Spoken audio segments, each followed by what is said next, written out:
धम्म बंधुओं, धम्म साथियों, जय भीम, नमो बुद्धाय। हमारे चैनल में आपका स्वागत है। मैं हूं रामचंद्र मौर्य। 14 अक्टूबर 1956 के दिन बाबा साहब डॉक्टर भीमराव अंबेडकर ने धम्म परिवर्तन किया था। धम्म परिवर्तन दिवस की बहुत बहुत शुभकामनाएं और बधाइयाँ।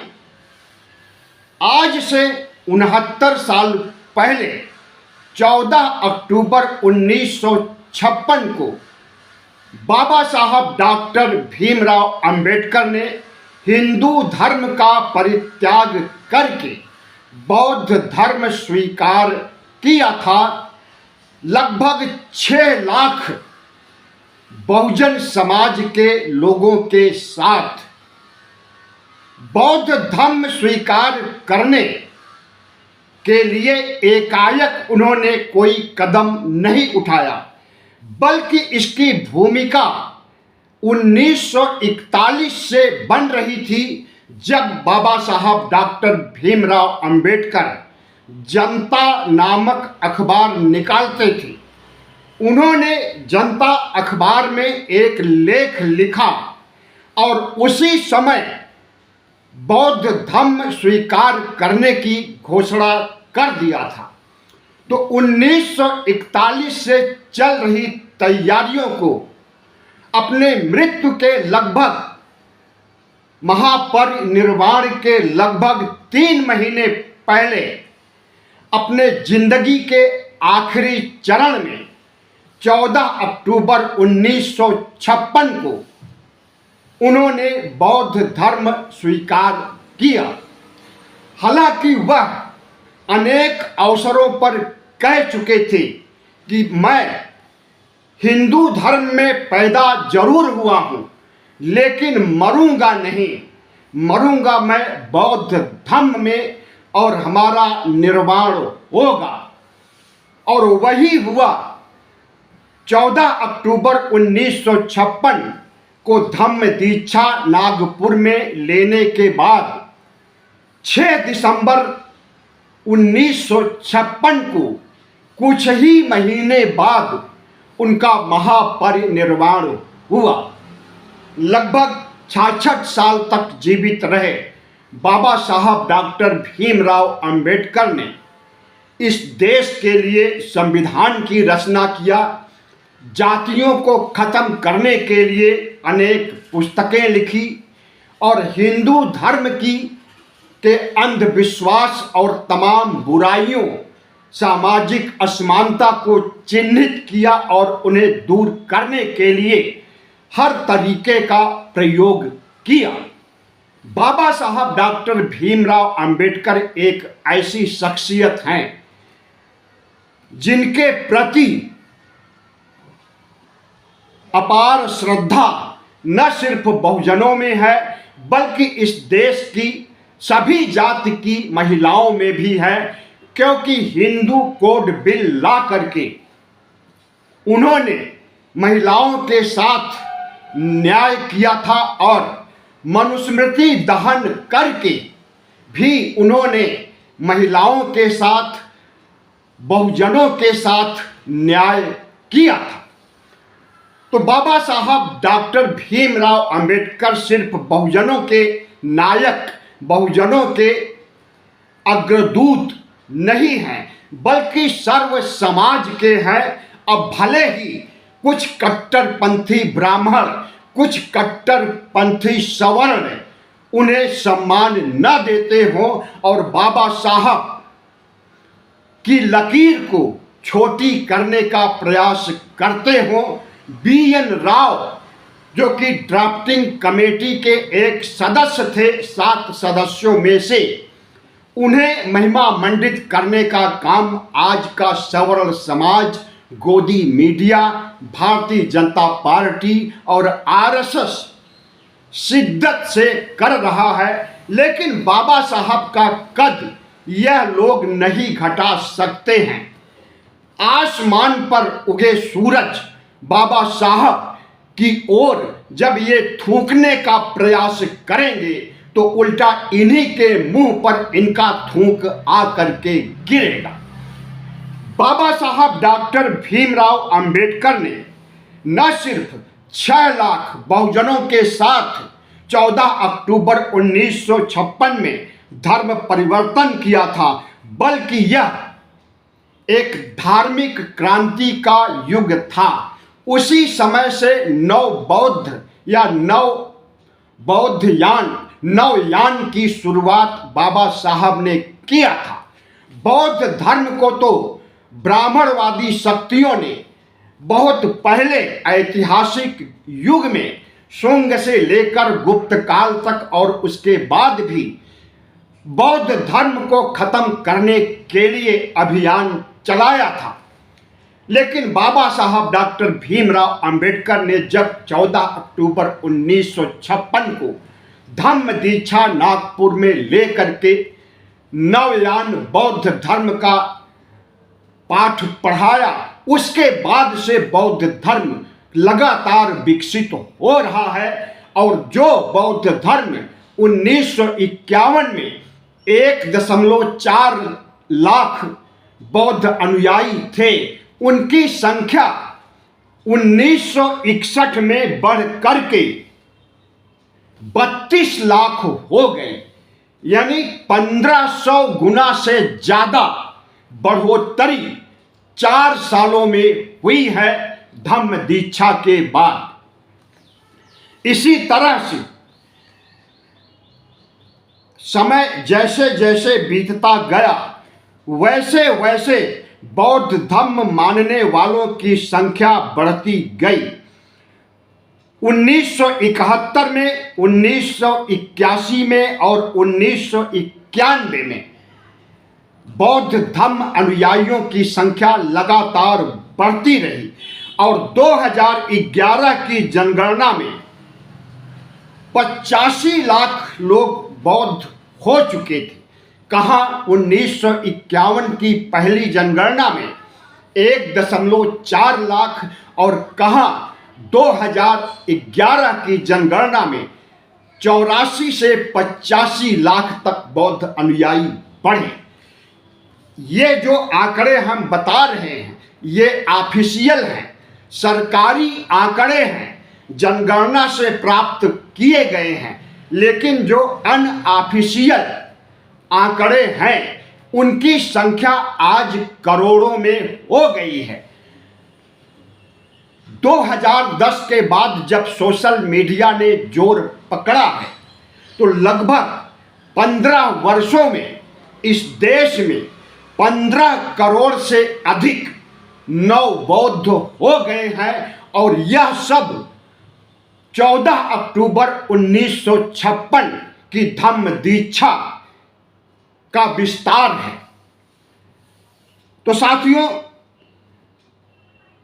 बाबा साहब डॉक्टर भीमराव अंबेडकर ने न सिर्फ हमें संविधान दिया है बल्कि धार्मिक परिवर्तन करके, धार्मिक क्रांति का युग ला करके जिस तरह से हमें पुनः बौद्ध धर्म की ओर अग्रसित किया है, यह उनका बहुत बड़ा राष्ट्र के लिए, समाज के लिए, खासकर बहुजन समाज के लिए योगदान माना जाएगा।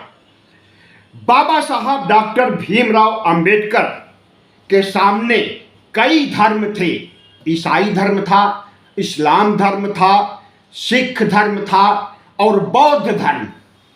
इनमें उन्होंने बौद्ध धर्म को चुना क्योंकि यह धर्म समानता, करुणा और वैज्ञानिकता पर आधारित है।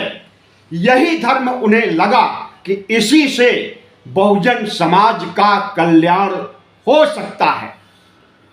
14 अक्टूबर 1956 को पहले त्रिरत्नों का उच्चारण किया गया। बुद्धम शरणम गच्छामि, धम्मम शरणम गच्छामि, संघम शरणम गच्छामि। उसके बाद 22 प्रतिज्ञाएं ली गई। पहली प्रतिज्ञा थी हम ब्रह्मा विष्णु ब्रह्मा विष्णु ये दूसरी या तीसरी प्रतिज्ञा थी। पहली प्रतिज्ञा थी हम बौद्ध धर्म को स्वीकार करते हैं हिंदू धर्म का परित्याग करके, और आखिरी प्रतिज्ञा थी कि हम